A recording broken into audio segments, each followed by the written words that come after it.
Ya, salam andrologi. Kembali lagi bersama saya Dr. Seso di kelas andrologi. Sebelum lanjut, saya absen dulu. Pastikan kalian sudah subscribe kelas andrologi dan nyalakan lonceng notifikasinya. Sudah atau belum? Ayo buruan.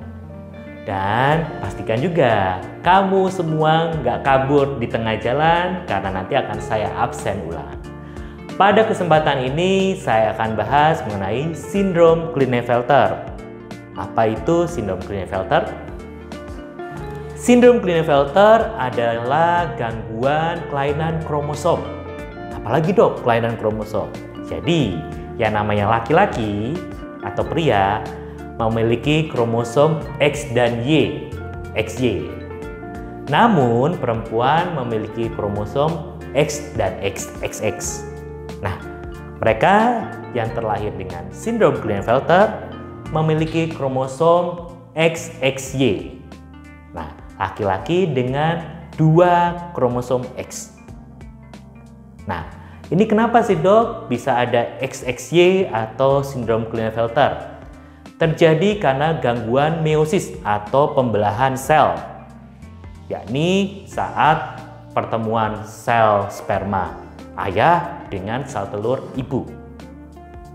Sehingga kromosomnya biasa 3 XXY. Nah, biasanya keluhannya apa saja sih? Nah, mereka yang terlahir dengan kelainan sindrom Klinefelter, yakni sindrom XXY, biasanya memiliki keluhan tergantung mereka datang ke dokter usia berapa. Kalau usia remaja, biasanya datang dengan, dok, kok telat puber? Belum tumbuh kumis atau jenggot, pertumbuhan penisnya kecil, padahal teman-teman sebayanya umur 14 tahun sudah puber semua. Nah, perlu dicurigai ada sindrom Klinefelter. Yang selanjutnya mungkin datang sudah usia 20-an atau 30-an, sudah menikah, ada gangguan seks, libido rendah, lalu juga terjadi disfungsi ereksi. Nah, ini semua berkaitan dengan rendahnya hormon testosteron.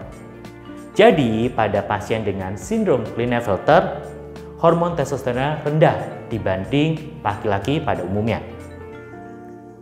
Nah, ada juga yang datang dengan keluhan mau punya anak. Jadi ada gangguan kesuburan. Biasanya kita periksa hasilnya azoospermia atau tidak ditemukan sel benih di cairan mani.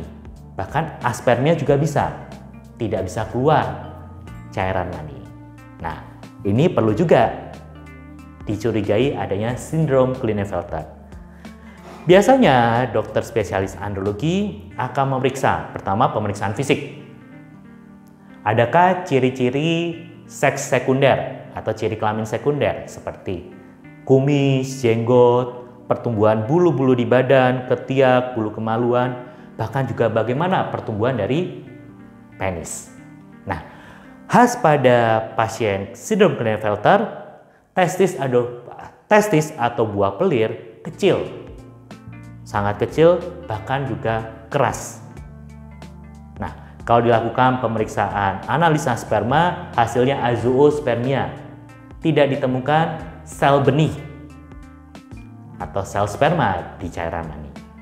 Nah, biasanya dokter juga akan langsung melanjutkan dengan pemeriksaan hormonal, yakni pemeriksaan hormon reproduksi, FSH, LH, dan testosteron. Biasanya testosteron rendah, FSH dan LH tinggi. Nah, untuk memastikan apakah betul sindrom Klinefelter atau tidak, biasanya dilakukan pemeriksaan karyotyping, pemeriksaan genetik, pemeriksaan kromosom. Hasilnya biasanya XXY. Nah, itu dikatakan sindrom Klinefelter. Nah, bagaimana sih penanganannya atau terapinya? Nah, sayangnya untuk mempunyai keturunan agak sulit. Makin dini diketahui atau didiagnosis sebagai sindrom Klinefelter, peluangnya lebih baik. Dikatakan mungkin ditemukan sel sperma di buah pelir langsung jika usianya di bawah 30 tahun. Biasanya untuk memelihara kualitas hidup pasien, kita melakukan terapi suli hormon, terapi penambahan hormon testosteron, agar muncul si seks sekunder, kumis, jenggot, sehingga kepercayaan diri pasien menjadi kembali optimal. Nah, jika Anda atau keluarga sepertinya curiga nih, ada kelainan sindrom Klinefelter, jangan sungkan-sungkan untuk datang ke dokter spesialis andrologi terdekat untuk memastikan. Dan dokter spesialis andrologi akan menerapi atau mengobati.